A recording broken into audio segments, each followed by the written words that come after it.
Welcome back to Driving Force Radio. We are on the Community Matters beat this morning, and my co-host Cristin Tarr, the co-founder and managing director of Business Service Corps here in Denver, always brings such fabulous guests. And in our last segment, we were really looking at the academic portion of sort of this new responsible generation, this millennials that are coming into the workforce, Cristin. And we're going to kind of switch gears now. Yeah, I think it's going to be really interesting to hear about a workplace that really embraces the new generation and really sets up the organization. And you might find it's by accident, but they're really attracted to work with a restaurant called Snooze. So I'm excited to have Adam here. Absolutely. Well, Snooze is arguably one of my favorite restaurants here in town. And Adam Schlegel, the official co-owner, CFO, CSO, growth guy, sustainability fiend, and consigliere. Say that 10 times. Is here with us. Welcome to the show, Adam. Thank you very much. Great pronunciation of consigliere. Thank you. It's my Irish that helps me say that. But Adam, you have so many roles at Snooze, and Snooze is one of those iconic restaurants here in the Denver market.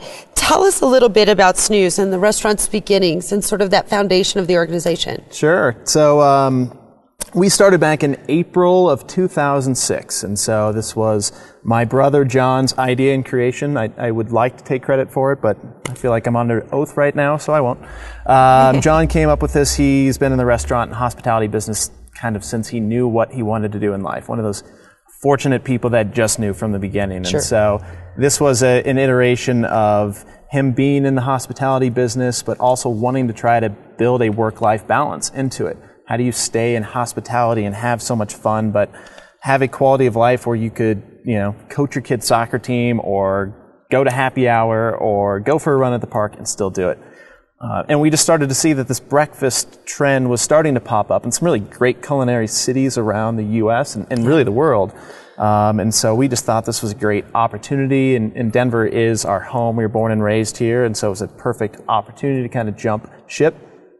At the time, I actually was working for KPMG Consulting and doing much more financial project management, stuffy, more suit-laden type work. And when this whole idea came together, it was great because we're a yin and yang opportunity. John, a great restaurateur who really understood the guest experience, and it allowed me to kind of come in and maybe refine and make a little bit more business and strategy and how do we make this thing happen. So April 2006, that happened, and knock on wood, it's working, and we have 6 restaurants going right now. Wow. And it's phenomenal. Wonderful. And you opened at a very, very difficult time, which was, there were struggles there, I'm sure, but you've really overcome because you can't find a seat in the restaurant often, which is a great attribute to you. The Cadillac of all problems, we like to say. How do we make the guest experience well while people have to wait for an hour in the morning, hungry, and still get them excited for their meal? So and they wait. I know. But one amazing. One of the things that I'm actually attracted to your restaurant is because of the sustainability areas that you really focus on and what you do for the community. But it really was somewhat by accident that you got involved in that. Tell us a little bit about that. I think it was, by accident that it became such a pillar of our restaurant because, we've always focused on the guest experience. We want to be the best breakfast and lunch experience that you can have and go out there. And that's how we formulate so many of our thoughts. But, our ideals are naturally just tied into any business that you own. Yeah. And so we, growing up in Denver, having a lot of experiences, whether it's traveling abroad or really just our good upbringing from our folks, knew how important it was for taking care of our environment and giving back to our communities in that tie-in. And so while it was, I'd say, an accident, it was that first meeting with Waste Management 2 months into our store that said, can we just go ahead and add recycling to it? That is part of what makes this business so fun, is that we just get to continually innovate, and you see something and then you see that it works and you see that you can make a difference, and then it just kind of starts snowballing from there, and you get a feed from your staff that, what things get them excited, and it just rolls and it starts to move like that. So it has just been, I think, another wonderful component to what we've added to our business. Well, Adam, I have to ask a question. I think so many people confuse sustainability with just recycling. And it's so much more than that. And like you just mentioned, a couple months in, you meet with waste management and say, okay, recycling. But yours is really much more rich and broad than that. The work you're doing in sustainability as well as your community efforts. Yeah. Can you talk about some of those specifically and maybe explain how sustainability is not just recycling? Sure. It's, we actually just started this program at our restaurant. It's called the 12 Months of Green. And our focus is new every single month. This month, we happen to be speaking about recycling. Next month, we're going to be talking about chemicals and the use of chemicals in our restaurant. And every month has a different facet of it. So one of the things, that we initially learned, you do that recycling piece, and then it just opens up this Pandora's box. And restaurants, for their size, are actually the largest producers of waste, energy, and water. For any other component company. And so you start to learn all of these facets of the difference that you can do. And it really makes you, take a step back and really just kind of review your business as a whole, as I think a lot of businesses have to ultimately do. And how are every one of our actions, from my role to a busser's role to a general manager's role, they all touch a different component of sustainability. Mm-hmm. Include everyone. That's what I keep on telling companies. Include everyone. Absolutely. I mean, I'm the last one that ultimately makes the great idea, the great innovation, the thing that really makes it work. It is the folks that are in our restaurants, that greet our guests, that serve our guests, that help service our guests. Those are the ones that really see and come up with those ideas.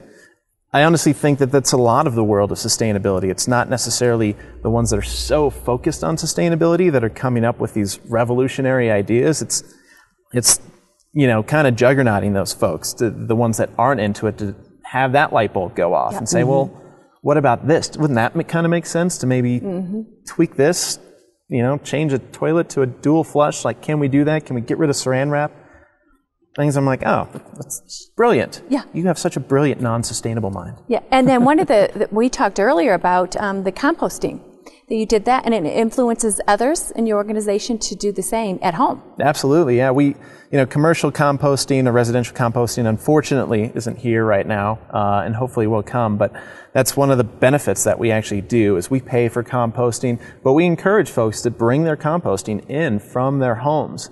And we had and you talk about the employees. Yeah, not the no, unfortunately, not our guests yet, but maybe we can figure that out eventually. But someday, our chef has he comes from a strong Hispanic background.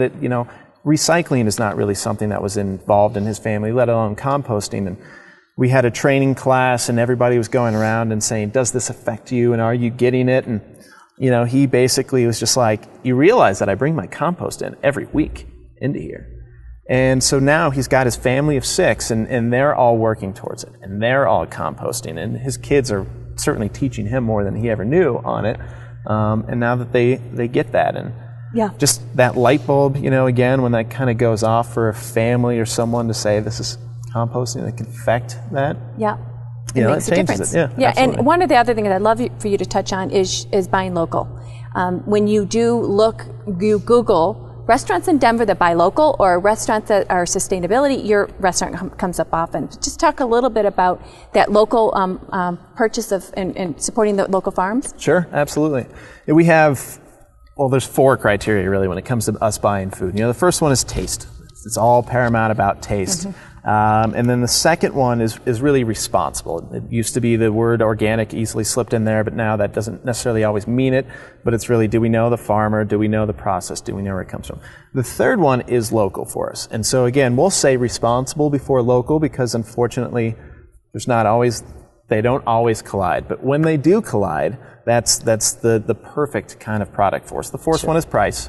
And naturally, obviously, it has to be. But we use a dairy up just outside of Fort Collins called Morning Fresh Dairy. And to me, this is like the reigning example of a perfect one where we know the farmers. They're wonderful people. We see their cows. They're walking around. We'll take our entire staffs and we'll do tours of this and be feeding their cows. And we see this product and we know the drivers. And while their product isn't labeled organic, they do all of those practices, but maybe don't spend the extra $1,000 to get that official certification to do it. But we know it, and now that we know that, We feel good about what we get to serve our guests, and then also we've just educated so many people on what it is that goes into a great product and a great mindset. And so certainly supporting local is so paramount to our business. You know, certainly in the community aspect and how much we reach out and try to do work, whether it's our charitable giving or just being actively involved in our community, supporting locals. And it resonates to what we talked about earlier. Here, these young people are looking to work at organizations that's just part of their DNA. This is part of who you are. And that the Gen Y or the millennials coming in, the young workforce, are looking and seeking that out. Do you find the young workers are attracted to work with Snooze and you? Yeah, and it's God, I mean, it's been a wonderful thing that I don't think ever envisioned, or really did. I think the first time it really, clued us in is when we opened up our store in Boulder. And granted, it's Boulder, and so I know sustainability is on the tips of their tongues, but we had 400 people apply for our jobs at our restaurants of 30 people, and there wasn't a single person that did not know about our sustainability efforts and driving that. And to have folks come in from the get-go and already have that, we, one, know that, we certainly better be able to walk the walk of everything that we're saying. Two, but they're just going to make it better. And they're going to be so tied to what it is and our mission and our culture that it's going to make it. If you have a server that comes up to you, is so proud of, knowing where that corned beef came from, knowing where those eggs came from, that they actually visited all of those products, you are going to have such a better guest experience, a dining experience. You're going to feed on that enthusiasm. So, it's been a wonderful, reciprocal. And your customers could be Gen Y too, and are attracted to that as well. Absolutely. And your customers, do you think that they recognize the contribution that you make towards sustainability? I think they do. We try to do it very subtly. We get nervous about greenwashing or doing any of that notion or trying to shove. There was actually a student at Johnson Wales who actually did mention to us once in talking that our store felt very approachable, even though we do a lot of sustainability actions. And so we try not to jump up and down about that because we're actually not perfect. I mean, there are certain areas that we can always improve upon and do it. But I think that honesty certainly resonates with our guests, and our transparency, our eagerness to kind of do it. That's actually why I like the word green, is because I feel like that's what it is. It's like we're eager and we're young and we might be stepping over our toes a little bit, but we're eager and we want to do the right thing. But Adam, I think that might be sort of what is, as you said, the undertone to part of the success that's going on with Snooze is that you recognize that, but you're not hanging everything on sustainability or on green or on any of those things, but that you're really taking more of a holistic approach across all business aspects. And so that's where I want to kind of switch to is if, the new corporate workers, that new culture is really about all different kinds of things. It's not just about green or about, recycling or whatever that is, sustainability. What are you guys doing besides that sort of green, organic approach to things to attract new workers and new clients? Well, I mean, I think some of our, overall kind of philosophy when it comes to the business is really emphasizing originality and interdependence. We've all come from the big bad corporate chain restaurants. Like, we've all worked in those things, and I think we've learned so much from that. And what we've learned is that khaki pants are lame, and uniforms and polo shirts. We want people to have a tattoo, to be yourself, to be an individual, to make that store feel unique. I think that's what really is the difference between an independent restaurant and a chain, is that you feel you have some connection with where you are and what it is. And that connection comes from a staff that is unique and embraces that. And while we want them to know what it is that we do sustainably, and that we give 1% of every dollar that comes into our restaurant back to a community event or a charity. We want them to know that, but we want them just to be themselves. And the more that they're able to do that and feel free with that, then they're able to give that great kind of guest experience. That great service. And again, you and I were talking before the show with Cristin, that's part of the fun of going to Snooze is no restaurant is the same. All 6 of them are different. I've only been in 3, but all 3 that I've been into, they're all very different, but they're very welcoming, and the food is fantastic. But your servers, the folks that are waiting on you are just these really interesting, fantastic community people. They're just, it's really a fun experience. Could be a friend. Yeah. Yeah. Yeah, and that's all we nice. try to do. Again, it's that kind of roll the ball a little bit and help people to do it. But they do. It's a lot of those morals and things that people do tied to. It is giving back to our community and knowing where, that the company that they work for puts, effort behind what their actions are. And so we care about their environment. And khaki pants are lame. They are. I do own a pair. I think they're coming back. Oh, they're coming back. I don't know. I think they're more skaters. On that whole subject about how you work with your organization and develop it is kind of organically. I get that. But I'm going to go through a couple of big drivers for the Gen Y generation and when they're looking for a job. Through the amount of research that I've done and talked to millennials, this is some of the things that are really important to them if salary and benefits are equal. For example, what do you do for leveling the hierarchy in the company and being able to influence authority is a really big driver for Gen Y. What do you do in your organization? Well, we've talked about it. Our titles are about as small and unique as they can. A great example is my brother's title. His title is host. It's not CEO. It's not founder. It's not owner. He's the host because ultimately that's our job. And our job, we mine or our director of HR, she has a way better title. It's called Mother Hen. Like that. All of our titles, all of our work up there in the mothership is we are service. We're there to serve, our servers, our line cooks, our bussers. How do we help you? Because I love that. Our boss is the guest and how great their experience is each and every day. And so, our true compass in North is always what it is that those folks are doing. So we really try to disarm it as much as possible. I think we try to, and I hope this is the case, offer as many opportunities for feedback and dialogue. We have green teams, green team captains in each one of our stores, and we'll get together once every 2 or 3 months and discuss our new sustainability class, or, next Thursday we're all going to New Belgium Brewery and touring around those facilities and things. And that's an opportunity to say, what do you need? Yeah. How can we help you? How can I be of service to you? Because again, if they don't feel comfortable doing their jobs, then I don't have a job. So I really am working for every one of them. Right. And, to make their experience working with you better, right. And how they can do things better. And what about, I'm going to ask about flexibility is another key, and I can kind of see the way you're dressed, that kind of shows a little bit of the feel. And we talked a little bit about what how the servers are dressed and comfortable when they're working. But are there any other flexibility that, that you could describe that will really be attractive to these Gen Y? Yeah, I think my dress is from 8 years of repression in the consulting business and lashing out. But, we really just strive to make it as enjoyable of an experience. We throw a lot of parties all the time. We have a lot of get-togethers with our staff and trying to do it. We do this thing called, it's a long story, so I won't even give you the name of it, but basically what it means is that we allow all of our servers and hosts to give away 3 to 4 pancakes a day. And they just give one to whomever that they actually feel they deserves that kind of experience, so they want to do it. So it might be the first timer that's never been into the restaurant and has heard about a pineapple upside down pancake. Or it might be a couple celebrating their anniversary.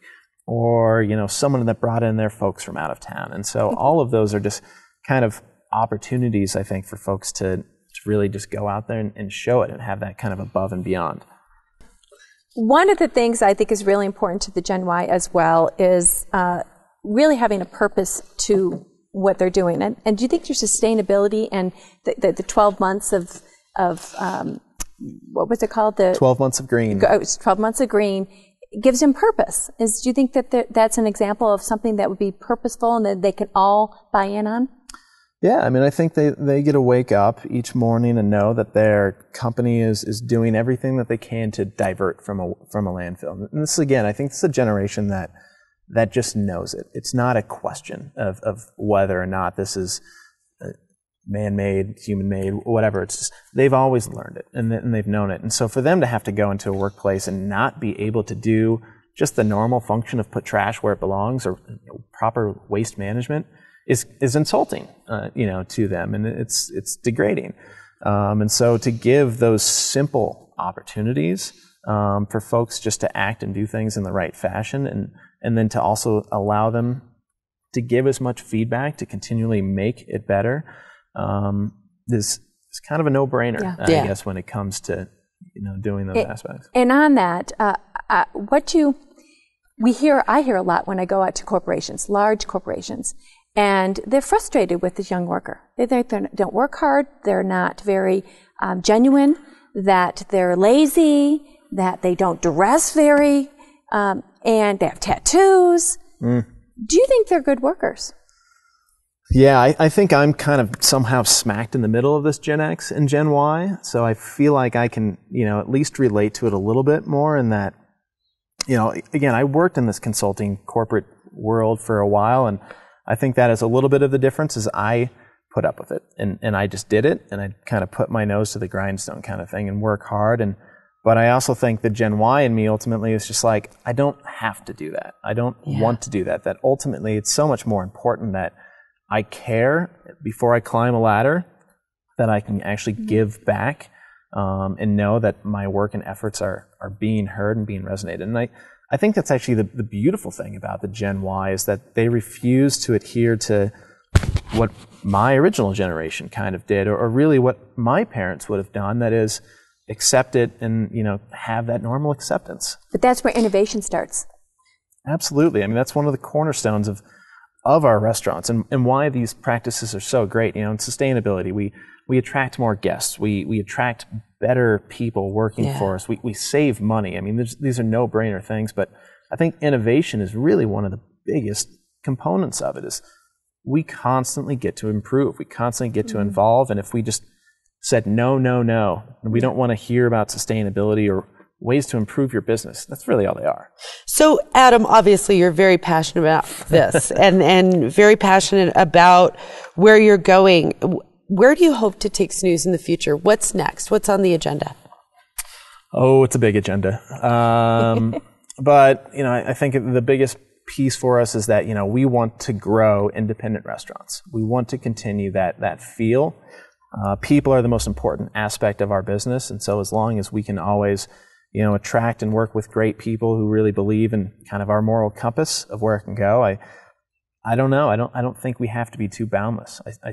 I see Snooze as a potential Whole Foods of restaurants. A Chipotle, a Patagonia, a New Belgium Brewery. Those are companies that I think we have great ideals with, and that we can do this in this full service restaurant world and make a pretty lasting difference, we hope. Adam, where do listeners find your restaurants? We have 6 spots, luckily. So our original store is down by Coors Field. We have one at 7th in Colorado. We opened one in Fort Collins. There, I'm going in chronological order. Then we actually went down to Centennial, so the streets of South Glen. Boulder, we opened in September of 2011. San Diego in November of 2011. And there's more on the horizon. I'd love to actually be able to tell you, but not yet. Until it's inked on the dotted line. Well, Adam, thank you so much. Your story's inspiring, but the restaurants are fantastic. It sounds like there's so much on the horizon, and you're really challenging this traditionalist mentality of the way big business, big restaurant chains are handled. And I hope that but I'd like to add, I hope you get the passion and that you're able to achieve that. And I'd like to add, and you can even say this, I think it goes beyond the hospitality. Yeah. I mean, your model can be replicated in many different organizations. 100%. And I think that those that aren't are going to not have that workforce that they need in 5 to 10 years.